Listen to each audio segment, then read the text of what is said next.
Oh, Jacob Fatu. Jacob Fatu.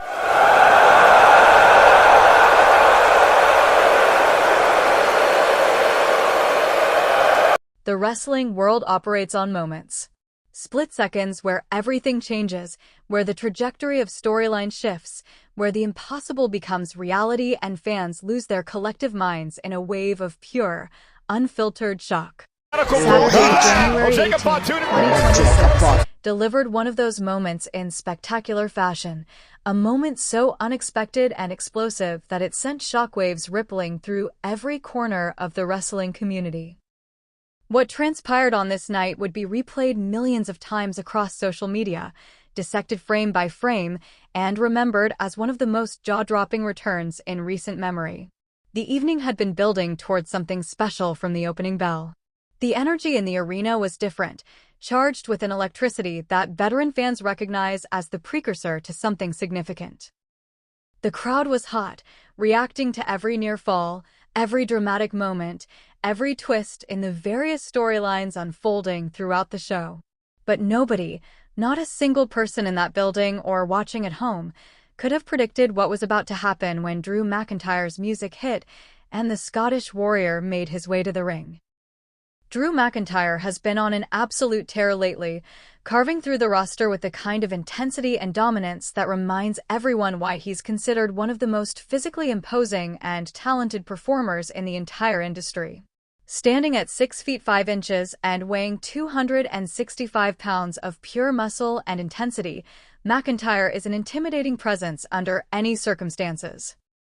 But lately, he's been operating on another level entirely, his promos cutting deeper, his in-ring work more vicious, his entire demeanor suggesting a man possessed by singular purpose and unbridled aggression. As McIntyre stood in the ring that night, microphone in hand, he addressed the crowd with that thick Scottish accent that somehow makes everything he says sound more menacing. He spoke about dominance, about destiny, about how nobody in WWE could stand in his way. His words dripped with confidence bordering on arrogance, the kind of self-assuredness that comes from being genuinely elite at your craft. He called out potential challengers, dismissed his recent opponents as unworthy, and generally painted himself as an unstoppable force that would run roughshod over anyone foolish enough to step into his path. The crowd ate it up, responding with a mixture of cheers and boos that indicated genuine investment in McIntyre's character. Love him or hate him, you couldn't ignore him. He commanded attention in a way that few performers can, his physical presence and verbal skills combining to create must-see television. As he continued his promo, pacing the ring like a caged animal, there was an edge to his performance that suggested he truly believed every word coming out of his mouth. Then, without warning, the lights in the arena went out. Complete and total darkness descended on the venue, accompanied by that sudden hush that always falls over a crowd when unexpected things happen. For a moment, there was only the ambient noise of thousands of people collectively holding their breath, waiting to see what would happen next. The darkness stretched on for what felt like an eternity, but was probably only 5 or 6 seconds, long enough for anticipation to build, for speculation to begin racing through everyone's minds. When the lights came back on, the arena exploded with a sound unlike anything heard all evening. Standing at the top of the entrance ramp, illuminated by spotlights, was a figure that nobody expected to see. Jacob Fatu. The Samoan werewolf himself, returning after months of absence, his imposing frame instantly recognizable even from a distance. At 6 feet tall and weighing 300 pounds of devastating power and athleticism, Fatu is a sight to behold under any circumstances. But in this moment, making his shocking return, he looked absolutely larger than life. The reaction was instantaneous and deafening. Fans who had been sitting shot to their feet. Oh, Jacob Fatu. Voices screamed in disbelief and excitement. Cameras flashed throughout the arena as everyone tried to capture this unexpected moment. Social media immediately lit up with messages of shock and celebration. Wrestling fans worldwide, watching on their screens, lost their minds at the same instant. This was the kind of surprise that modern wrestling rarely delivers anymore, the kind of genuine shock that makes being a fan so rewarding. Jacob Fatu stood at the top of the ramp, his expression intense and focused, his eyes locked on Drew McIntyre in the ring. There was no smile, no playing to the crowd, no acknowledgement of the massive reaction he was receiving. This was all business. His body language screamed aggression and intent, every muscle tensed, his entire being radiating dangerous energy. He was dressed for war, and from the look on his face, war was exactly what he intended to deliver.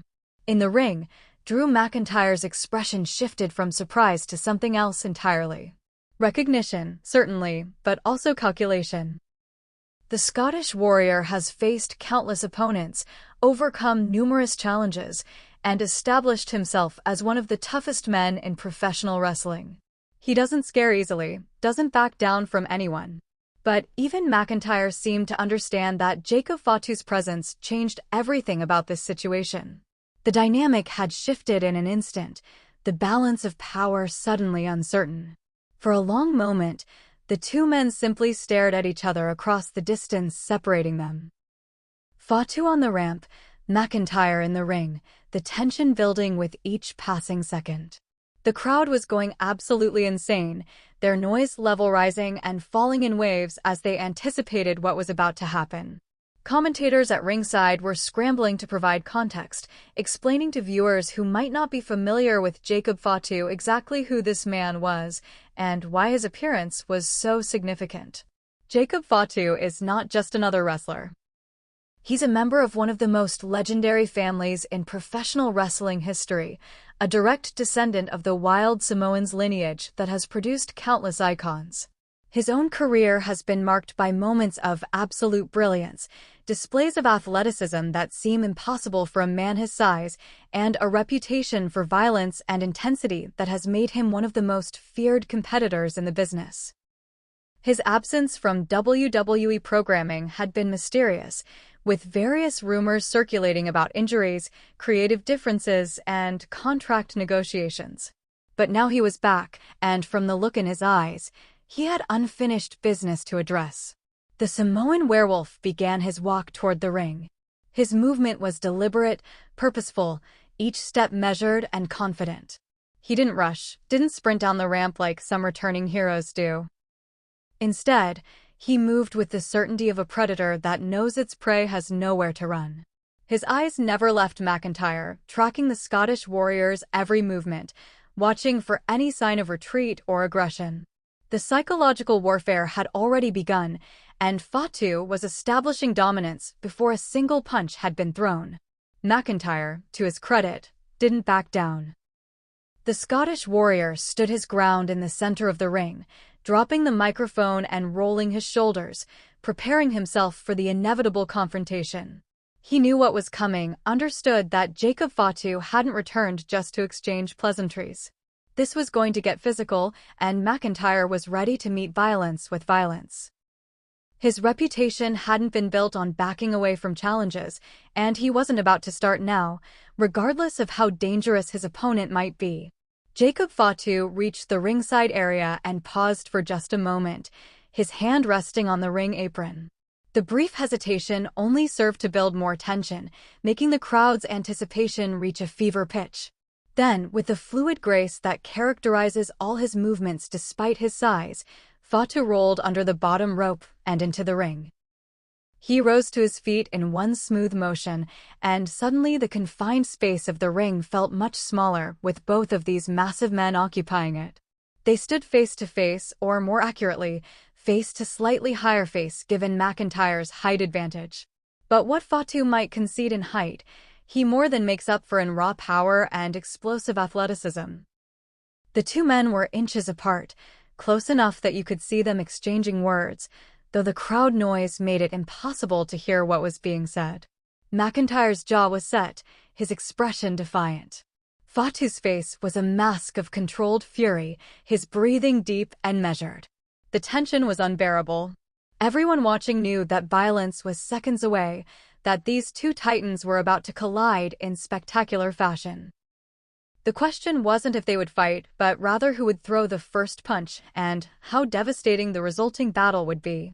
Security personnel began positioning themselves at ringside, though it was unclear whether they were there to separate the competitors or simply ensure things didn't spill too far into the crowd. Referees appeared on the ramp, ready to try to restore order if possible. Then it happened. Jacob Fatu moved first, but not with a punch. Instead, he shoved Drew McIntyre hard in the chest, a clear challenge and disrespect all in one motion. The shove sent McIntyre back a step, more from surprise than actual force. The Scottish warrior's eyes widened slightly, then narrowed dangerously. He surged forward, shoving Fatu right back, the two behemoths now engaged in that primal testing of wills that often precedes actual combat. But Fatu didn't want to play this game. Before McIntyre could fully reset his position, the Samoan werewolf exploded with a devastating head but that caught McIntyre square in the face. The impact was sickening, the sound of bone meeting bone echoing through the arena. McIntyre's head snapped back, his body following, stumbling backward until his back hit the ropes. Blood immediately began flowing from his nose, a crimson streak that stood out vividly against his pale skin. The crowd's reaction shifted from anticipation to shock at the sudden violence. This wasn't a worked punch with pulled contact. This was a legitimate Samoan headbutt, delivered with full force, the kind of strike that has put countless opponents down over the decades. McIntyre shook his head, trying to clear the cobwebs, his hand instinctively going to his face before dropping back to his side. He wouldn't give Fatu the satisfaction of seeing him check for damage. Jacob Fatu didn't give McIntyre time to recover. He pressed his advantage immediately, charging across the ring with surprising speed for a man his size. He crashed into McIntyre with a devastating running body block that sent the Scottish warrior over the top rope and tumbling to the floor outside the ring.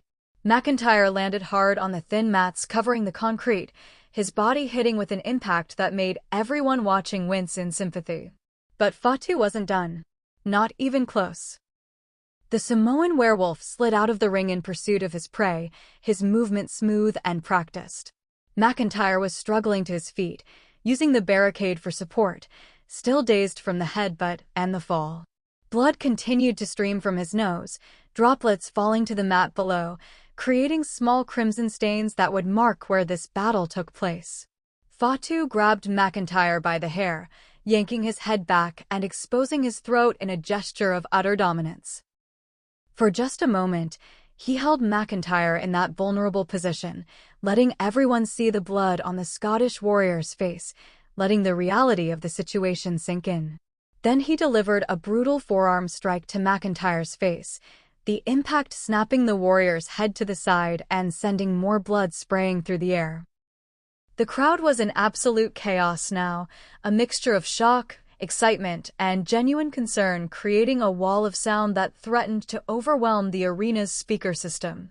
Some fans were chanting Fatu's name, celebrating his return and the destruction he was unleashing. Others were calling for someone to stop this assault before McIntyre was seriously injured. The wrestling fan base's eternal split between appreciating violence and being concerned about performer safety was on full display. McIntyre tried to fight back, throwing a wild punch that Fatu easily blocked before countering with another devastating forearm. Then another. And another. Each blow landed with sickening precision, targeting McIntyre's already damaged face, turning his features into a crimson mask. The Scottish warrior's legs were wobbling now, his body operating on instinct and toughness alone. His eyes were glazed, consciousness hanging by a thread. Jacob Fatu grabbed McIntyre and drove him spine-first into the steel ring post with tremendous force. The collision produced a hollow metallic sound that made everyone watching wince. McIntyre's back arched in pain, his mouth opening in a silent scream. He crumpled to the mat, his body finally giving out under the relentless assault. But the Samoan werewolf wasn't satisfied yet. He reached down and pulled McIntyre back to his feet, holding up the barely conscious warrior like a trophy for the crowd to see. Security personnel and referees finally worked up the courage to intervene, rushing toward the scene of destruction. But Jacob Fatu saw them coming and made a split-second decision. He positioned McIntyre against the barricade, took several steps back to create distance, then charged forward with explosive speed. What happened next would be replayed countless times across social media and wrestling highlights for days to come. Fatu launched himself into the air, his 300 pounds becoming a missile of flesh and bone. He crashed into McIntyre with a devastating hip attack that sandwiched the Scottish warrior between Fatu's considerable mass and the unforgiving steel barricade. The impact was catastrophic. The barricade actually bent from the force, the metal structure buckling under the combined weight and momentum. McIntyre's body went completely limp, consciousness finally abandoning him entirely as he slid down the damaged barricade to the floor. The arena fell into a stunned silence for just a moment, the violence shocking even the most hardened fans into momentary quiet. Then the noise returned, louder than ever, a mixture of "holy shit" chants and genuine expressions of concern. This had gone beyond a typical return beatdown. This was a statement written in blood and pain, a message delivered with maximum impact and minimum mercy. Jacob Fatu stood over Drew McIntyre's fallen body, his chest heaving with exertion, sweat mixing with small amounts of McIntyre's blood that had splattered onto him during the assault. His expression remained intense, focused, showing no remorse or satisfaction, just the cold efficiency of a job well done. He looked down at McIntyre's motionless form for a long moment, then slowly raised his arms in a gesture of dominance and arrival. Security and referees finally reached them, forming a protective barrier between Fatu and McIntyre, though the damage was already done. Medical personnel rushed past them, immediately beginning to attend to the fallen Scottish warrior. They checked his vitals, looked at his eyes with small flashlights, examined the damage to his face and back. Their urgent movements and serious expressions indicated this wasn't just selling. McIntyre had taken a genuine beating. Jacob Fatu allowed himself to be led away from the scene, but he moved on his own terms, shrugging off the officials trying to guide him. He backed up the ramp slowly, his eyes fixed on the chaos at ringside, ensuring everyone understood this was his choice to leave, not a result of anyone forcing him to retreat. At the top of the ramp, he turned and raised his arms once more, soaking in the mixed reaction from the crowd. The scene at ringside was one of controlled chaos. More medical personnel had arrived with a stretcher, clearly concerned enough about McIntyre's condition that they wanted to transport him properly rather than have him walk to the back. This decision only added to the severity of the moment, making it clear to everyone watching that this wasn't typical wrestling violence. Jacob Fatu had legitimately hurt one of WWE's top stars in his return, and the consequences would be significant. Cameras caught Drew McIntyre's face as medical personnel carefully rolled him onto the stretcher. Blood covered the lower half of his face, dripping from his chin onto his chest. His eyes were open but unfocused, clearly dazed and disoriented. There was a nasty welt already forming on his forehead from the initial headbutt. His entire body seemed loose and unresponsive, moved only by the hands of those trying to help him. It was a shocking image, seeing someone as powerful and dominant as McIntyre reduced to this state. The commentators were doing their best to put the moment into context, explaining the history between these two men if such history existed, or simply conveying the shock and significance of what had just transpired if this was a completely new rivalry. Their voices carried appropriate concern for McIntyre's well-being while also selling the impact of Jacob Fatu's return. This was the kind of moment that required careful balance and commentary, acknowledging the violence while maintaining the entertainment aspect of the product. Social media had absolutely exploded. Within minutes, video clips of the assault were trending worldwide, with wrestling fans and casual observers alike sharing their reactions to what they had witnessed. The surprise of Fatu's return, combined with the brutality of the attack, created the perfect storm of viral content. Wrestling news sites were scrambling to publish articles, podcasters were recording emergency episodes, and YouTube creators were churning out reaction videos at a frantic pace. The questions came fast and furious across every platform. Why had Jacob Fatu returned now? What was his motivation for targeting Drew McIntyre specifically? Had there been some backstage incident or real-life heat between them? Was this the beginning of a larger storyline involving multiple wrestlers? How badly was McIntyre actually injured? When would we hear from either man about what had happened? The speculation was endless, and that's exactly what makes great wrestling storytelling, leaving people wanting answers, needing to tune in next time to see what happens. As the show continued, updates on McIntyre's condition were sporadically provided, each one adding layers to the story. He was conscious but disoriented. He was being evaluated for possible concussion. He was demanding to go back out and find Fatu. He was being held back by multiple people for his own safety. Each update kept the focus on what had happened, ensuring that even segments occurring later in the show existed in the shadow of Jacob Fatu's devastating return. The remainder of the program felt different, charged with an energy that comes from witnessing something truly unexpected and significant. Other wrestlers referenced what had happened in their own promos and segments, acknowledging that the landscape had shifted with Fatu's arrival. Some expressed concern for McIntyre, others excitement about what Fatu's presence meant for the roster. A few bold or foolish souls even suggested they weren't intimidated by the Samoan werewolf, though their bravado rang hollow after what everyone had just witnessed. Backstage interviews attempted to get reactions from anyone who would talk. Wrestlers, managers,